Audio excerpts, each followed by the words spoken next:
Alright guys, so after a 3-month wait, the rear bar has finally come in.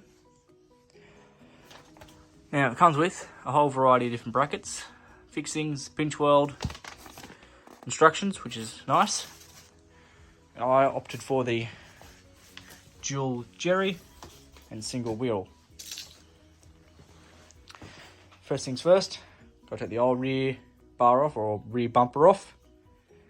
I think I also have to take off the rear tow hitch assembly. So we'll get all that off, have a look at the instructions, so they say do next.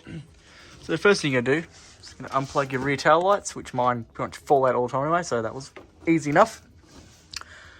Then I take out this bolt here, same with the other side, and those, if they're still holding in, which in my case only one is. And after that, I'll see what else is holding it on. Alright, so once you've got those two bottom ones out, there's two more, one there, one there. That piece will come off with the actual bumper. There's a few little plastic inserts. Most of mine were gone, or not holding anymore. One on the side there, there, and there. You've also got to worry about the ones in the flares themselves. Only one side of my particular car had them, because the rest broke off a long time ago. So once they're out, all that will come away. Alright, so I don't think it says to take your existing tow hitch off, but it's going to make it a hell of a lot easier, because you need to get your hands behind that, and it's tight enough as it is. If you have all that room, make it a hell of a lot easier. Now, if you've got an aftermarket exhaust, or even the stock exhaust, it's going to make it a real pain to get those bolts up in there. So, just use a little extension on the railgun, and you'll be able to get enough grip on it to take it off. Or you can take your back of the exhaust out, but I couldn't be bothered. It was just a bit quicker and easier. Take those little bolts out, and then that comes out. Only 6 bolts hold it in, it just drops right out. Unless you've got bolts in here on those ends just there, but I've taken my rear tow hitch out a few times and just haven't bothered to put it back in. Alright, so that's the brackets on. Still got to adjust them, but that's where they go. For whatever reason, my car didn't come with a hole drilled through this side, so I'll have to drill a hole through there, which is a little bit annoying, but it's roughly centered, so I'll have to get the bar kind of on, tighten it up, mark that out, but that looks pretty much centered, so there's no reason why I can't just drill that out. And that's the other bracket on there.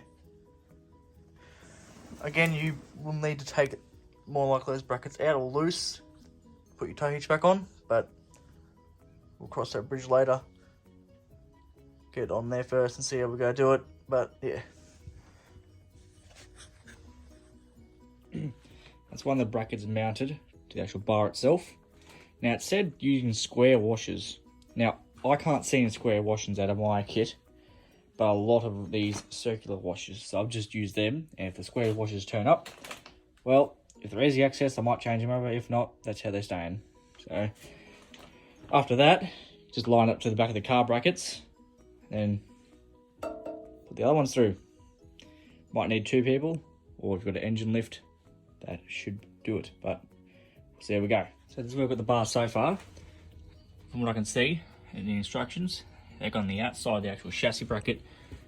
That one's got to go across a little bit, and they go on the inside, with jack stands holding it up. Ideally you want 2 or 3 people to do this, but I'm just going to try get on there. I'll work out if they go on the inside, outside, and when I figure it out I'll do another little clip of it all mounted up. But ideally you want these ones loose too. I've tightened them right up, but we'll see how we go. These ones are tight too, so I should loosen these off. But this one here is relatively loose. So the rear's on. It really does help to have more people. So that's pretty much even as for body wise. Take a look under it just to see how it matches up with the rest of the brackets. So that's the actual car bracket itself. So it goes on the outside, and the actual carrier goes on the outside of the car, which is on the inside. That is there. So again, the bracket that goes in the car goes on the outside, the carrier goes on the inside. There's the other one there. Both are all fairly easy to get to. They're all your standard, 17s, 14s, that sort of size. Yeah, quite a good fit. Look at those 3 there, which I've had to drill out for that particular hole there. Not sure if they're all like that, but that's how I do with mine. So I'll put that checker plate on. Still got to tighten it all up. They're a bit of a pain to get to, but I've started putting one wheel carry on. Now the instructions are pretty good with that. They pretty much, it's all no pressing really needed, just kind of all slips on, which is nice. That big nut in there, it's a 30mm. It's probably the only one you probably won't have. It's a bit of a bigger size.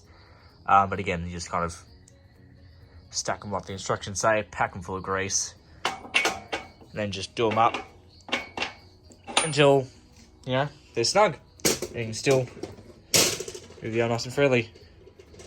Still got a little bit more tightening to do, and then I've got to pack them, put this cotter pin through it. But yeah, no, the arms are quite easy. And then obviously you've got to do the same. Take the protective cover off. It comes off if your hands aren't really greasy. And yeah, make it nice and snug. Put the cotter pin through. Put the little dust cover on top, and that's it.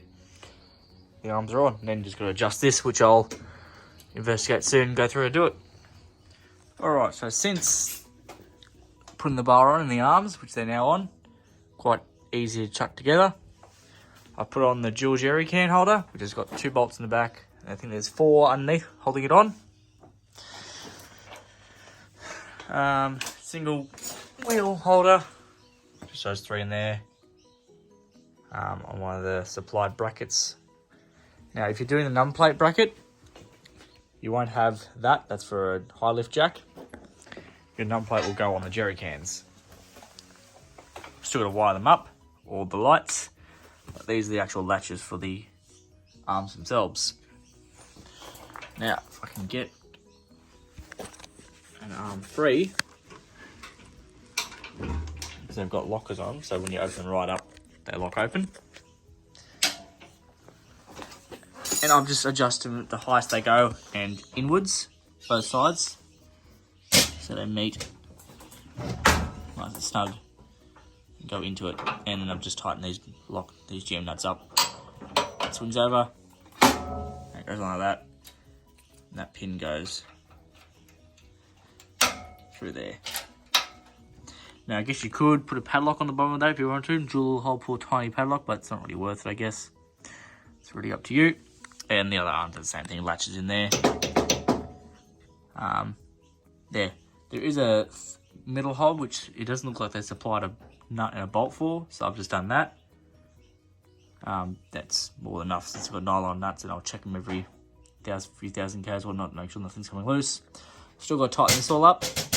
They're a bit of a pain to get to. I've just chucked on there, put most of the nuts and bolts through it, so pretty much going to tighten that up and then wire them up, and that's pretty much job done. But yeah, then comes a little down light, a little light for the numb plate when you relocate to here. In my case I will be. And then you've got your little piece of wire to go through your jerry cans, which don't come with any locks, they just come with that, so you've got to source your own locks for those, which isn't too much of an issue. Anyway, go down to Bunnings or whatever. Yeah, that's pretty much it so far. All done, all wired up, all the lights work.